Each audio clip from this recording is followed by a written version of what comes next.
मेरी जीजियों,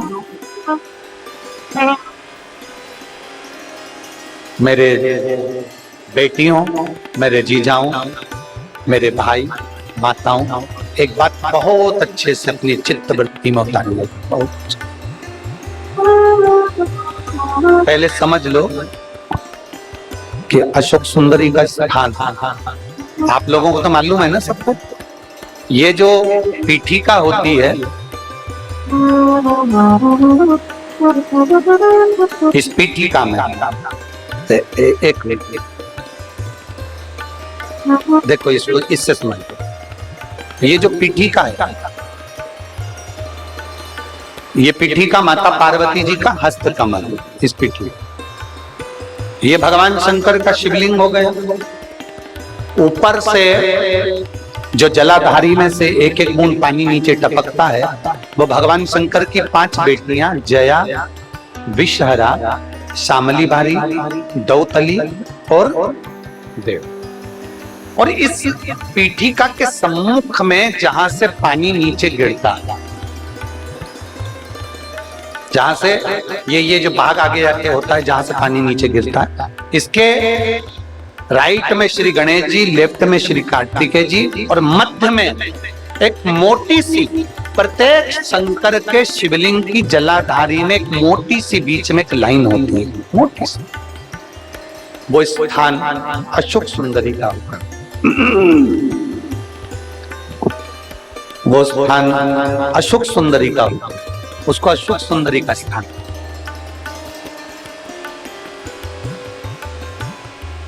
जब विशेष बहुत आपको लग रहा है कि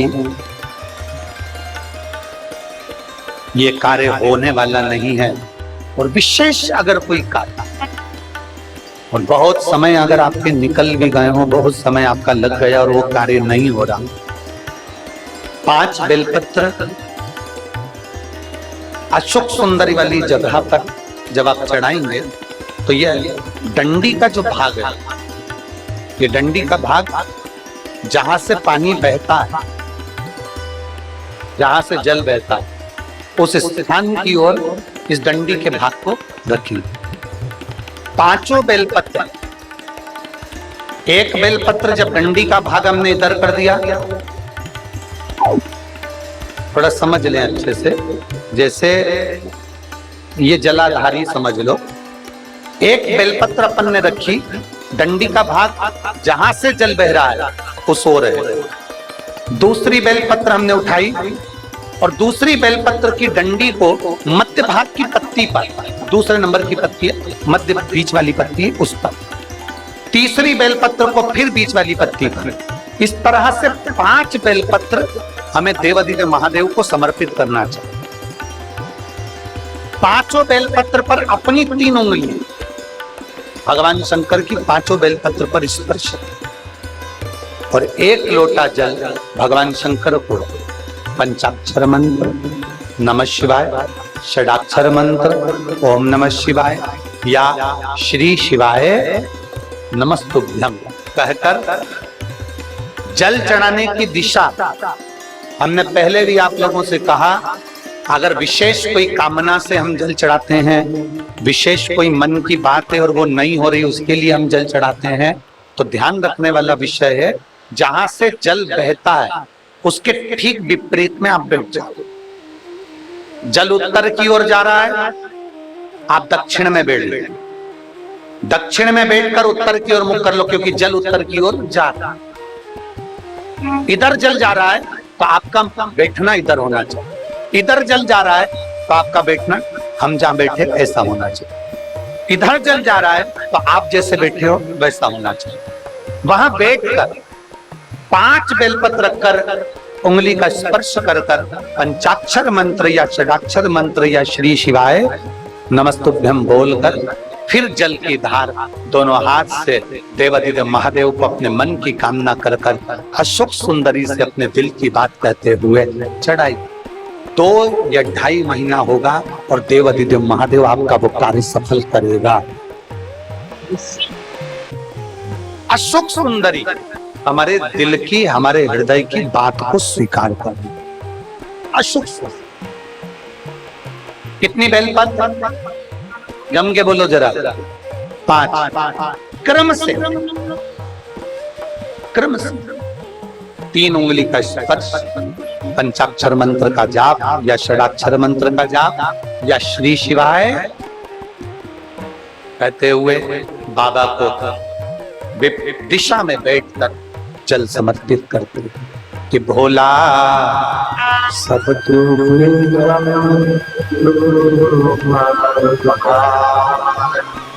हमारे पुष्टि मार्ग में 5 दर्शन की मूलता है। हम आटोयाम के दर्शन नहीं बोल रहे, हम पंच दर्शन की बात कर रहे हैं।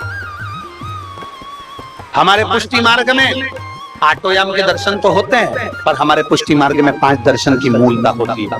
सबसे पहला दर्शन भगवान के चरणारविंद।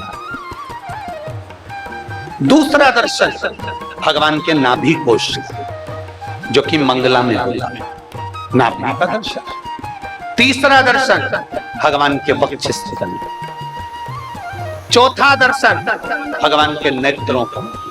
और 5वां दर्शन भगवान की श्रीनाथ जी की जो आड़ी टेढ़ी चोटी नीचे की ओर आती है, शिखा जो मेरे श्री जी बाबा की, मेरे गोवर्धन नाथ जी की, मेरे ठाकुर जी की शिखा जो नीचे आती है, उसका दर्शन।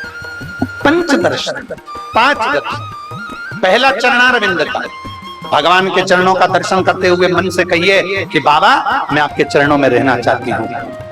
नाभि का दर्शन करते हुए कहिए बाबा आपकी नाभि इतनी गहरी है कि आपने ब्रह्मा जी को कमल के पुष्प के ऊपर प्रकट कर दिया, अपनी नाभि से बाहर निकाल दिया। जैसे नाभि गहरी है वैसे ये भव सागर गहरा है, इससे हमको बाहर निकाल दो। तीसरा दर्शन वक्षस्थल का, हृदय, भगवान के हृदय का दर्शन, छाती का दर्शन, वक्षस्थल का दर्शन करो तो भगवान से प्रार्थना करो, हे भगवान आपके हृदय में हमें निवास देना अपने, क्योंकि ये मेरी जितनी जीजियां बैठी हैं, आम का अचार डालें, नींबू का अचार डालें, चाहे गोंदे का अचार डालें, लेसुए का अचार डालें, चाहे गाजर का अचार डालें, चाहे मूली का अचार डालें, ये अचार कभी भी स्टील के बर्तन में नहीं रखते। बोलो तो मेरी जीजियां सही है? स्टील के बर्तन में अचार नहीं रखती, पीतल के बर्तन में अचार नहीं रखती, लोहे के बर्तन में अचार नहीं रखती, तांबा कांसे के बर्तन में अचार नहीं रखती। मेरी बहनें चीनी कांच की बरनी में अचार को रखती हैं, क्योंकि इनको मालूम है कांच की बरनी में अचार सुरक्षित रहेगा, चीनी की बरनी में अचार सुरक्षित रहेगा। तो भगवान से कहना, भगवान तुम्हारे हृदय से सुंदर कोई बरनी नहीं है, मेरे जैसे अचार की फांक को अपने दिल में रखें। तुमसे अच्छी हृदय जैसी बरनी का मिलेगा, रख। और भगवान अपने हृदय में आपको रख लेते हैं। जब जरूरत पड़ती है विदिशा वालों को, तब अचार की फांक निकाल के दे देते हैं। जैसे ये 7 दिन के लिए अचार की फांक मिली, ये 7 दिन के लिए अचार की फांक मिली थी शिवपुराण। अब इस शिवपुराण में कई लोग आते हैं, किसी को अचार का मसाला पसंद आता है, किसी को अचार का तेल पसंद आता है, किसी को अचार की फांक पसंद आती है, किसी को अचार की गुठली पसंद आती है। ये आपके ऊपर निर्भर करता है कि आपको शिवपुराण में भजन पसंद आते हैं, किसी को कथा पसंद आती है, किसी को उपाय पसंद आते हैं, किसी को भगवान शंकर की शरणागति पसंद आती है, और किसी को गुठली पसंद आती है। गुठली से मतलब है कि वो केवल यहाँ आकर ये देखते रहते हैं कि क्या क्या गड़बड़ हो रहा है, वो दिखाना है, बस वो गुठली उनके हाथ में लगता है। अरे अचार की बरनी खुली है, तेल चाट लो, मसाला चाट लो, फांक चाट लो, बन सके तो उसका सुगंध ले लो, उसको खा लो। गुठली से मतलब तुमको क्या है? और फिर भी इतना सारा कीचड़ है, लोग इधर से निकल के जा रहे हैं और मालूम पड़े हमारे विदिशा में कथा हो रही है, अच्छे से अच्छा अचार मिल रहा है, उसको चाटने का प्रयास करो। गुठली को खा खा के उसका रोंगड़ा मत निकाल, गुठली को खा खा के उसका रोंगटा मत निकालो। आखिरी में गुठली रह जाती है। और 7 दिन की कथा पूरी होकर सब अपने अपने घर चले जाते हैं और उसके रोंगड़ा निकलता रहता है। और अभी जल्दी रोंगड़ा खत्म भी नहीं होगा, 4-6 दिन तक और निकले। और भगवान से कहो, प्रथम दर्शन चरण का, दूसरा दर्शन नाभि का, तीसरा दर्शन हृदय का, चौथा दर्शन भगवान की निगाह का। नेत्रों का दर्शन करिए मेरे भगवान के, नेत्रों से नेत्र मिलाने का प्रयास करिए। मेरे ठाकुर जी के, मेरे श्री जी बाबा के, मेरे गोवर्धन नाथ जी के नेत्र तिरछे हैं। मेरे ठाकुर के नेत्र तिरछे हैं। तिरछे क्यों? क्योंकि जब बाल्टी कुएं में गिर जाती है तो उसको निकालने के लिए जो एंगल डाले जाते हैं वो टेढ़े होते हैं। टेढ़े टेढ़े एंगल डाले जाते हैं, टेढ़े टेढ़े सरिये डाले जाते हैं। टेढ़े टेढ़े सरिये जब नीचे जाते हैं तो कुएं में से बाल्टी निकाल कर ले आते हैं। उसी तरह ये भव सागर गहरा है।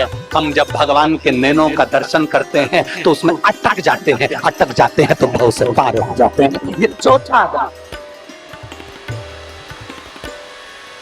5वां दर्शन है भगवान की, जम के बोलो सब, शिखा। मेरे श्री जी बाबा की चोटी का दर्शन करना, ऊपर से नीचे, नीचे से ऊपर, ऊपर से नीचे, ऐसी लहर खाती खाती आखिरी में नीचे जाती है। मेरे ठाकुर जी की शिखा कहती है, उन्नति की सीढ़ी पर कितने भी चढ़ जाओ पर मेरे चरण को मत भूल जाना, मेरे चरणों में हमेशा पड़े रहना, इसलिए चोटी नीचे जाती है। चरण पर ध्यान, मुखाग्रविंद पर ध्यान नहीं, चरणों पर दीजिए। किसी पर नारी को अगर देख भी रहे हो तो उसका चेहरा नहीं, उसके चरण देख। चरण। मेरे लक्ष्मण जी से पूछा गया था, क्या ये तुम्हारी भाभी के जेवर हैं? सुनिए रामचरितमानस। अरे बोलो तो जम के सुनिए सबने। तुम्हारी भाभी के जेवर हैं, आभूषण है। इन आभूषण को तुम पहचानते हो लक्ष्मण? लक्ष्मण जी कहते हैं, मुझे नहीं मालूम कि भाभी गले में क्या पहनती थी, मुझे नहीं मालूम कि भाभी सिर पर क्या पहनती थी, मुझे नहीं मालूम कि मेरी भाभी माँ अपने हाथों में क्या पहनती थी, मुझे नहीं मालूम कि मेरी भाभी माँ तगड़ी कमर में क्या पहनती थी। मेरी भाभी माँ के तो केवल पाँव के नूपुर और उनकी बिछुड़ी को मैं पहचानता हूँ, क्योंकि मैंने कभी उनका मुख का दर्शन नहीं करा, उनके चरण का दर्शन। ये है हमारा सनातन धर्म, ये है हमारा हिंदू धर्म।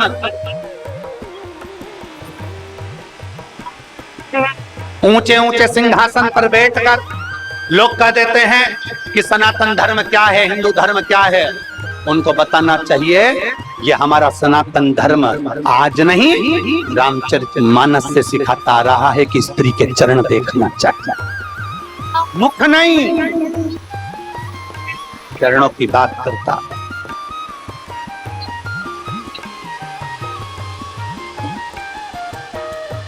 पूछा गया, तुमने चरण, तुम क्या हार देखते हो? नहीं। तुमने बेंदा देखा? नहीं। तुमने चूड़ा देखा? नहीं। मैंने नहीं, मैंने हार नहीं देखा, मैंने चूड़ा नहीं देखा, मैंने तकड़ी नहीं देखी, मैंने कान के कुंडल नहीं देखे, मैंने नथड़ी नहीं देखी, मैंने नहीं देखा। मैंने तो केवल देखा है तो मेरी भाभी माँ के केवल चरण दो, केवल विचार करिएगा। भाभी माँ के केवल चरण, केवल एक चरण, चरणों के सिवाय कुछ। हम भी मंदिर में जाएं तो भगवान का सुंदर स्वरूप देखें, मंदिर में जाएं तो शिवालय का दर्शन करें, मंदिर में जाएं तो भगवान के चरणों का दर्शन करें। पर आज के जमाने में व्यक्ति घर में तो ऐब देखता ही है, नगर में मोहल्ले में तो ऐब देखता ही है, साथ में लोग मंदिर में भी ऐब देखते हैं। पंडित जी को कितना आ रही है, थाली में कितना चढ़ा। क्यों पंडित जी, तुमने हड़तालिका तीज की कथा बाची तो ब्लाउज पीस कितना आया? क्यों पंडित जी, डोल 11 के डोल निकले, इधर निकलते हैं विदिशा में, डोल 11 के डोल निकले तो पंडित जी से कह रहे केले कितने हैं? अब तू बता कि तूने कितने केले चढ़ाए, तूने कितना रुपया चढ़ाया, तूने कितना रुपया का दान किया। हिसाब वो लेता है जो देता, जिसने दिया ही नहीं उसको हिसाब लेने का कोई जवाबदारी नहीं।